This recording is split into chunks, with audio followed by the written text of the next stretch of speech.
Dear Do It everyone, welcome back to the channel. Before we start, don't forget to hit that subscribe button.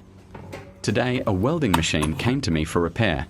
The owner said it doesn't turn on at all. So let's plug it in and check. Yeah, nothing. No lights, no power, completely dead. So I open the machine and look at this. It's full of dust, metal shavings, and dirt everywhere. No wonder it didn't want to start.